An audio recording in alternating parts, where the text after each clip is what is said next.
Suivez bien cette histoire jusqu'à la fin.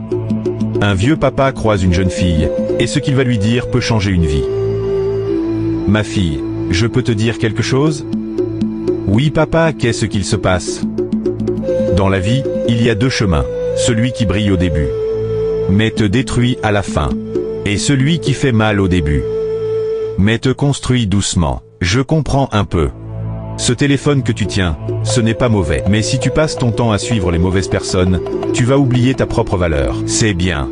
Mais pour atteindre tes rêves, tu dois faire attention à tes choix. Garde ta dignité, respecte-toi. Ne cherche pas à plaire à tout le monde, cherche à te bâtir. Mais la fille tourne le dos, frustrée, et continue sa route. Elle était trop pressée d'aimer, pas assez patiente pour écouter. Le jour où le cœur se brise, c'est là qu'on se souvient des paroles qu'on a rejetées. Parfois, les meilleurs conseils viennent de ceux qu'on refuse d'écouter. Un jour, elle comprendra. Mais ce sera peut-être trop tard. La femme, toute joyeuse, arrive à l'endroit où son mari l'attendait. Elle court vers lui avec le sourire, oubliant même la colère avec laquelle elle avait laissé le vieux papa. Mon amour, je suis là, j'ai tout fait vite juste pour toi. Toi?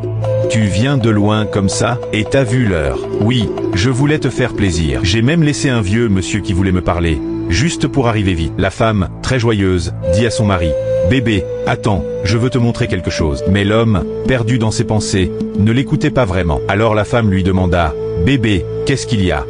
Non mon amour, y a rien. Bébé, est-ce que tu m'aimes?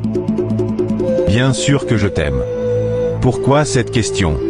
Je voulais juste savoir. J'ai un truc important à te dire. Vas-y, je t'écoute. Tu vois la maison où on vivait, dans notre parcelle? La police est venue la sceller. Quoi? Pourquoi ça? Parce que papa avait des problèmes avec la justice. Donc voilà, comme tu me vois là, j'ai tout perdu. Je dors dehors. Ma vie recommence à zéro. Tant. Si je comprends bien, tu n'as plus rien? Ah oui.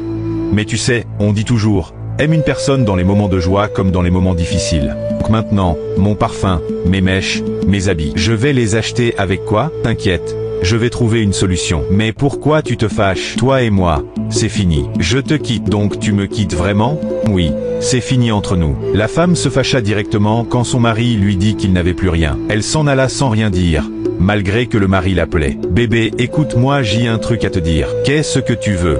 On dit souvent, c'est dans la souffrance qu'on reconnaît ceux qui t'aiment vraiment. Tout ce que je t'ai dit était une mise en scène. La maison est intacte. Je voulais juste voir si tu étais là pour moi ou juste pour l'argent. Mais maintenant je vois que t'es juste une profiteuse. Tu peux partir, ne me cherche plus. Ah, tu pars comme ça, bébé? Pendant que la femme pleurait,